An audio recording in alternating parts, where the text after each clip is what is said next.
America. My name is Osei-Frimpong. I come to you every Thursday about this time. And let me just tell you that Katie Couric's memoir just came out. It's kind of a tell-all. And in Katie Couric's memoir, she talks about an interview she gave with Ruth Bader Ginsburg, also known as RBG or whatever. And in this interview, I'll just read a quote. Katie Couric says, well, she kind of protected what was eventually released a part of the interview, because in the interview, Ruth Bader Ginsburg said of Colin Kaepernick, Ruth Bader Ginsburg said, not standing for the anthem shows, quote, this is a quote, this is all video, contempt for a government that has made it possible for their parents and grandparents to live a decent life, which they probably could not have lived in places they came from. As they become older, mind you, she's talking about Colin Kaepernick, a grown man, they realize that this was youthful folly. And that's why education is important, Ginsburg told Couric at the time. I think it's a terrible thing to do, but I wouldn't lock up a person for doing it. I would point out how ridiculous it seems to me to do such an act. And the act was kneeling for the, not standing for the anthem, right? How ridiculous it is for Kaepernick to do such an act. Right, so this is a world where she opposes the United States not to what it ought to be. There's no pretense of racial justice for black people, but what it could be relative to abject degradation in failed states, which I just assume she presumes that black people would be in without, the influence of, Western colonialism, right? So there's a lot going on there. First, I want to just unpack that, right? So if you oppose the United States as it stands to a failed state versus the United States as it stands to actually securing justice for America, for all of its citizens, that's already going to be that's already going to qualitatively affect how you interpret the facts of black degradation and racial and labor justice, right? So if your idea of America is as opposed to a manifestly failed state, or your idea of America is as opposed to what America actually says it's supposed to be, and tells us it's supposed to be, and tells us it is, then that colors whether you actually think black people should just be grateful. They should be grateful slaves. A lot of masters just don't understand why so many Negroes were ungrateful for what America has given them in their relative degradation to knuckled under white supremacy, right? So there's this idea that Ginsburg, like most elitists have, and all the Ginsburg followers do, that if you screw up in America, it's because you didn't study hard enough or you didn't kiss the right butt, and that's all your fault. You should have tried harder to kiss the butt of your white teachers. Or I studied harder in school. And then you too could be like Ruth Bader Ginsburg, papering over the fact of black degradation, racialized degradation. Because that's black people's problem right now. Black people are punished because they're black.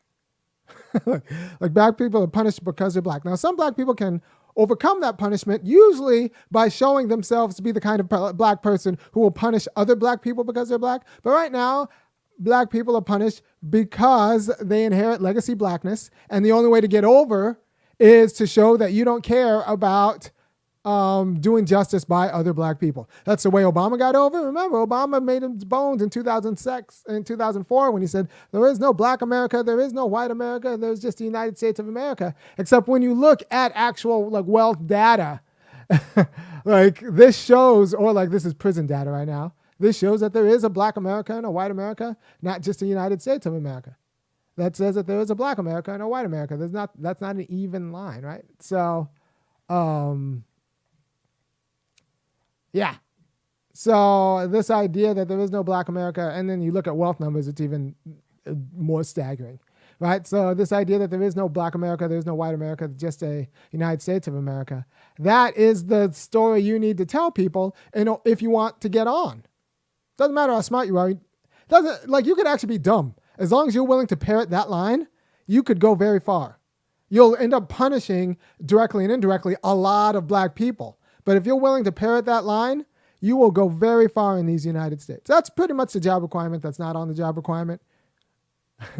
You have to pretend that black people deserve their manifestly degraded conditions as a people. Some black people are doing all right.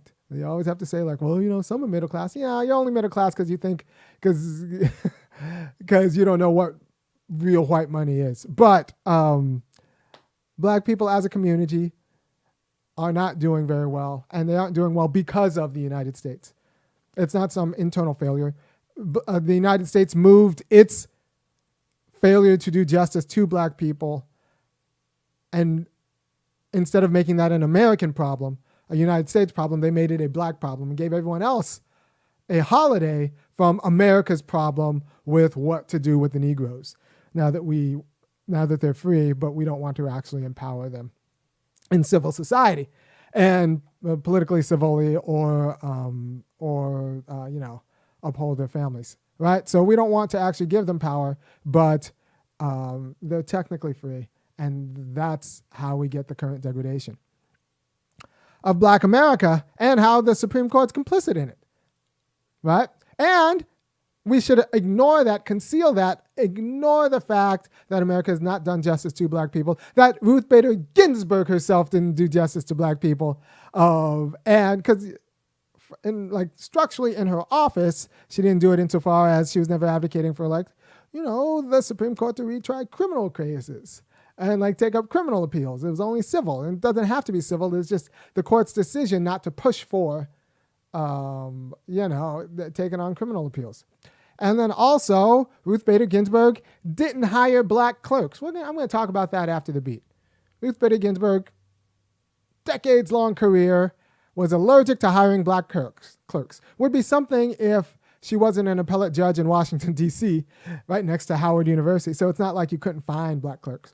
Or, as a Supreme Court justice eventually in 93, she, hired over 100 people, and one of them apparently was black. One of them was black. And make no mistake, she was a Democrat. I think since black people are disproportionately punished by the criminal justice system and the legal system, we should have had disproportionate hires for reasons, like I said, I'll talk about after the break. To the beat, y'all. Yeah. Sound good to me. Never change the ways for the world or the government. If I was the president, then I would state facts. You leave it up to me, I'll paint the White House black and ain't no future in your front. To the beat, y'all. Yeah. Sound good to me. Never change the ways for the world or the government. If I was the president, then I would state facts. You leave it up to me, I'll paint the White House black and ain't no future in your front. So Ruth Bader Ginsburg, she said, I'm going to do the quote again because it's so important, I think, of Colin Kaepernick. Not standing for the anthem shows contempt for a government that has made it possible. Hold on. Wait a minute. Not standing for for a government that has made it possible for their parents and grandparents to live a decent life, which they probably could not have lived in the places they came from. As they become older, they meaning Kaepernick and his angry brood, they realize that this was youthful folly, and that's why education is important, Ginsburg told Couric at the time. I think it's a terrible thing to do, but I wouldn't lock a person up for doing it. I would point out how ridiculous it seems to me to do such an act. How ridiculous it is for black people to have a very complicated relationship with the United States of America.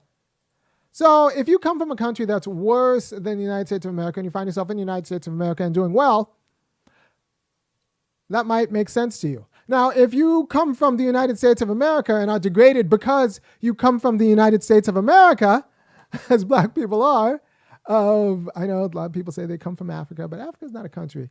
It's a continent. And I'd ask, what tribe are you from? And how do you identify with them? No, you're American. I'm American, and my dad's from Ghana. My mom's from South Carolina, my dad's from Ghana, but I was born in Los Angeles. I'm American. If I got off the plane at Ghana, the first thing they would say to me is, what part of the U.S. are you from? I probably wouldn't even have to open my mouth.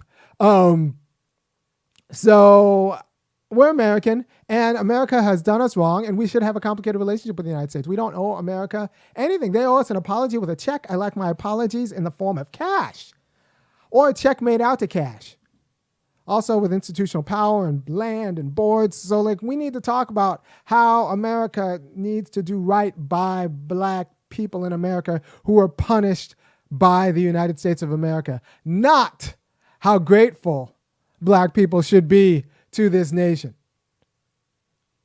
Right? This nation should be grateful to us for not slitting everyone's throat. Like, I am impressed by the black people who do not carry violent malice towards kind of casual white Americans.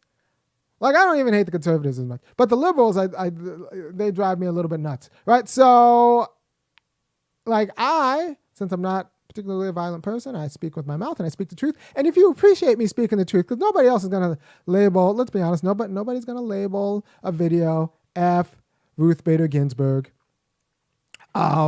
But if you appreciate that I do it and then lay out the arguments, go over to www.funkyacademic.com and give me $5, $15, or $50 a month. One, I can market the channel a little bit better. And two, depending on who you talk to, I'm making myself down white unemployable. Because whoever hires me is probably going to be like an RBG fan and be like, how could you be so anti-feminist as to hate on RGB? Because, well, she thinks we're children. She thinks Kaepernick and anybody who doesn't hate the United States is a child. And I think Kaepernick has a legitimate gripe, and every black person in the United States has a legitimate gripe about the nation that, that owes us. And instead of paying us, degrades us. And instead of honoring our redress, punishes us for talking about our degradation. So if you want more people talking about our degradation in plain terms, you need to actually support the people who talk about our degradation in plain terms, which I like to do. I did the last show on a brief history of male castration and the arguments for black male castration after the Civil War. Because it's funny, because you'll know this if you saw the video I did on Tuesday. Before the Civil War, nobody really talked about black male rapists of white women. But would you believe after the Civil War, after we emancipated, that was all of the rage. Apparently, we were genetically disposed to rape white women. And the solution by the scientists, the experts on the body, was to castrate us. Melissa Stein has a very good book on it. And chapter 4 of her book, Measuring Manhood, is all about the scientific arguments for castrating black men. And so that was science, right? And all the political arguments for castrating black men. And so there's this idea that we should be grateful to the United States that either oversaw directly and does directly, or tacitly allowed black people to be terrorized, and still does. Still does. Most black people are scared. Most adult black people are scared of ticking off white people. That's no way to be free. White people are not scared of ticking off black people. They have other fears. They have capital and access to the police. So they're not really scared of ticking off black people. Most black people with any sort of means are scared of ticking off white bosses. That's why you won't get other people who have an entire video on F Ruth Bader Ginsburg. Whereas I will, because she deserves it. She deserves it. She's someone in a lot of power. People say, why was Ruth Bader Ginsburg such friends with Scalia? Well, it must be so few people of their intellect that they could only find each other. No, it's because they're both elitist jerks. Both elitist racist jerks. Right? They have a lot in common. Except one was old and Jewish, the other one was old and Catholic. But they have a lot in common because they're both elitist racist jerks. Much like the women who follow Ruth Bader Ginsburg and the men who follow Antonin Scalia. Elitist, racist jerks. Right? They think, well, black people just need to work a little harder. Then they would have had the same inheritance I got from my grandparents. Although you could see that's just not going to be true, right? So, and inheritance isn't really just material; it's also cultural. Like the fact that so many black people were grown up in instability, in instability, is directly the result of the United States policy, right? So you have this law: Negro women to be put to work, so that white women wouldn't have to work even inside of their home. So not only were black women put to work in 1918, this is because their husbands were fighting off in World War I, and so they were getting pensions. So the black women wanted to actually go home and be with their own kids and didn't want to work for Miss Anne. And so Miss Anne started freaking out about having to clean her own whatever, and called her husband and called this commissioner and said, I need my maid back. And so Negro women were put to work. So what it was to be a black woman was not what it was to be a white woman. Black women have always worked and worked hard. And, they should honor that. But what that means is, for example, my mom worked either 11 to 7 or either 11 to 7 or 3 to 11 as a nurse. But, she wasn't home. So that's a cultural problem insofar as kind of a cultural investment that, I didn't quite get. Would have been nice to have a parent home. Parents were also divorced during those times when I got home from school. But, I figured it out. Now I'm here trying to do what you do. But you have to understand that what it means, like not just the material inheritance, but also the cultural inheritance that America has robbed of black people by not taking the conditions of our freedom seriously. We were freed nominally, but not taken and in a capitalist economy that's violently carceral, you can be freed nominally, but you're a walking liability because you could always be put in jail, or you always have to,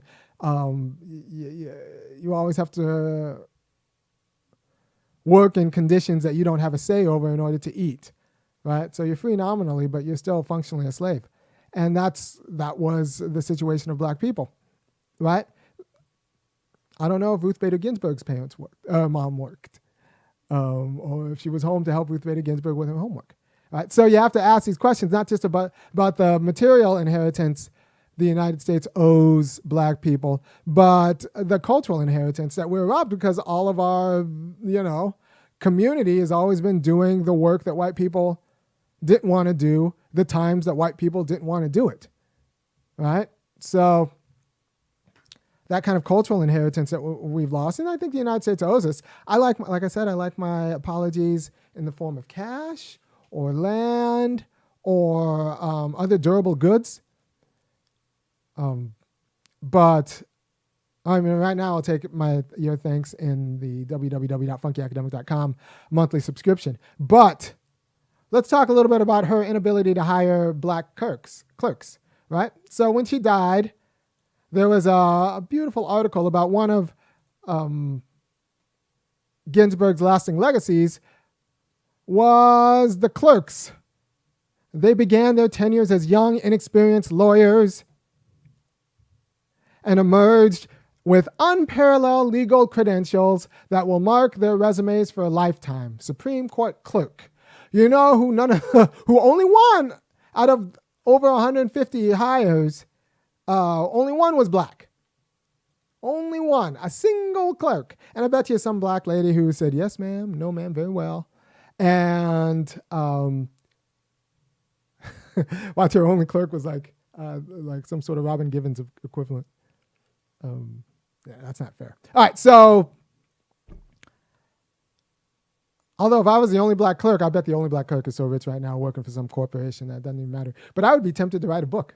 I would be tempted to write a book on being the one and only Ruth Bader Ginsburg clerk. You could talk about why you think she picked you and not like the rest of the Negroes.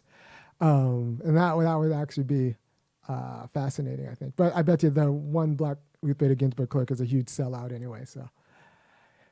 What does it mean that she only hired one black clerk? Well, since we're disproportionately punished by the U.S. Penal system, I think we should have disproportionate representation in where these are worked out, where these laws are worked out and appeals are worked out. And there's a guy by the name of William Coleman who was Felix Frankfurter's clerk.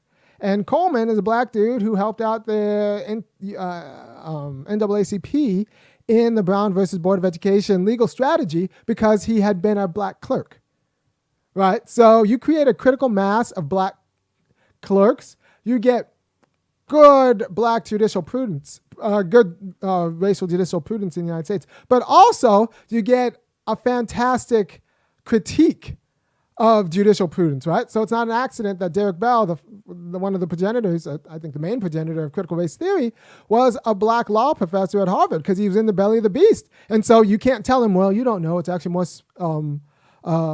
complicated than you think to. Like, no, he was at Harvard and NYU. He knows exactly what's going on, and that's why he was able to critique it so effectively. So you create a critical mass of black Supreme Court clerks, you will have a clearer understanding about how the judicial system is fundamentally opposed to securing black people, dignity and freedom from racial subordination, right?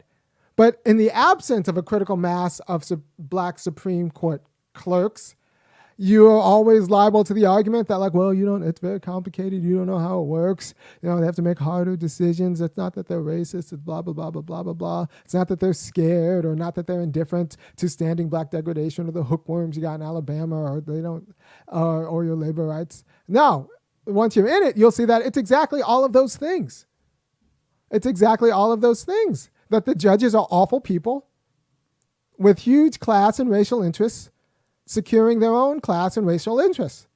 And those are opposed to black people. So let's talk one more time about the Ginsburg quote, because I find it fascinating that we're compared to children. Up until, I want to say 1978, the Mormon church considered black people children. We were never actually, adults in the eyes of God, blah, blah, blah, blah.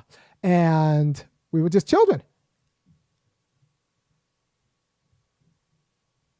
And and Ruth Bader Ginsburg also thought we were just children for maybe having complicated ideas about the United States of America, and we're damned to it. But don't pretend that you could just go anywhere as a United States person and be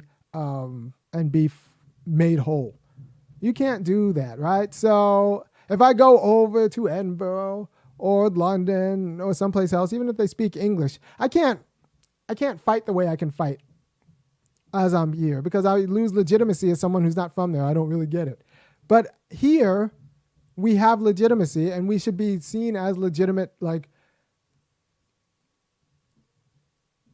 epistemological vectors. Like, our testimony actually matters about what America is.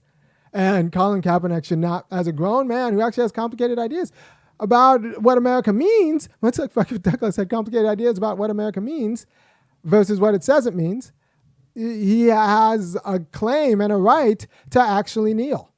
And instead of respecting that, you call him a child. And you say that black people should be grateful, with the assumption that wherever we're coming from would be worse. And it's not worse because the United States made it worse or colonialism made it worse. It's worse just because, we came from there. Right? So I have problems with Ruth Bader Ginsburg, and she said, and remember, this is from an interview with Katie Couric. Katie Couric said she buried it. She buried the interview because she didn't want to, make Ruth Bader Ginsburg look bad. And there's this idea that white women aren't burying bodies all over for each other all the time, but they are. They're just as awful as white guys. Anyone who tells you anything different just doesn't know how this works. All right, so not standing for the anthem shows a contempt for a government that has made it possible for their parents and grandparents to live a decent life, which they probably could not have lived in the places they came from. As they became older, they realized that this was youthful folly, and that's why education is important. Ginsburg told Couric at the time, I think it's a terrible thing to do, but I wouldn't lock a person up for doing it. I would point out how ridiculous it seems to me to do such an act. It's actually not ridiculous. It's not an act that you would do necessarily, maybe, but to call it ridiculous shows either your ignorance, and it's not willful, either your ignorance or your just disdain for black people and their struggle. So Ruth Bader Ginsburg has a disdain for black people and their struggle, and I have a disdain for Ruth Bader Ginsburg, right? And I think that's an effective disdain because her hiring record shows it shows it. And she was even called on this in 1993. Orrin Hatch said, like, you've made 57 hires and not one of them has been black. This was when she was just a federal appellate judge. And this is Orrin Hatch from Utah, not a state known for their friendliness to the Negroes. And Ruth Bader Ginsburg said, well, I don't know why they don't like me. You can Google this. This is all true. Just Google Orrin Hatch and Ruth Bader Ginsburg, 1993. The whole transcript will come up. And I don't know why they don't like me. You don't pick them. Like, you are a federal appellate judge in D.C. next to Howard Law School. You could find a Negro to work for you if you wanted one. You don't pick one. You're a Supreme Court justice. You only hired one out of the next 120 or so hires. That means you don't want to find a black one. You don't think it's your job. You don't think it's your job to comb the United States for a Negro lawyer to help you write your briefs. And give that person something on their resume that nobody else could have. You get a critical mass of people who used to be Supreme Courts, of black people who used to be Supreme Court clerks. You will have a good discussion about the role of the judiciary in securing our degradation or our, the promise of our campaign for freedom and self-determination. Right? In the absence of that critical mass of former clerks and judges, you're not going to have the conversation, right? At the national level, because it's the Supreme Court, right? So, Ruth Bader Ginsburg didn't hire us. She didn't fight for us on the bench, and she doesn't fight for our right to fight for ourselves. It doesn't like the way we fight for ourselves. So, you know what? Screw you, Ruth Bader Ginsburg. Thank you for your time. Again, if you support what I do, go over to www.funkyacademic.com. And not just because it's about us, but because this is a matter of justice. This isn't special pleading. This is America's problem. This is America's problem, not a black problem. This idea that what to do about the blacks is a black problem is part of America's dereliction of duty to do justice by all of its citizens and secure the blessings of liberty, to everyone. Because if you don't have freedom in the United States, if you don't have self-determination, that means you're determined by the people who do have self-determination. You're some man's pawn. And that's a problem. I'm tired of watching black people do some man's pawn. I'm tired of grown black people making themselves small because they don't want to tick off Miss Ann or make her uncomfortable. And that's why I do this show. Because I think the behavior has to be modeled. And I like to think that on the show, I model the quality of courage that you want in everyday life. So thank you for your time. And I will see you next week when I talk about something completely different.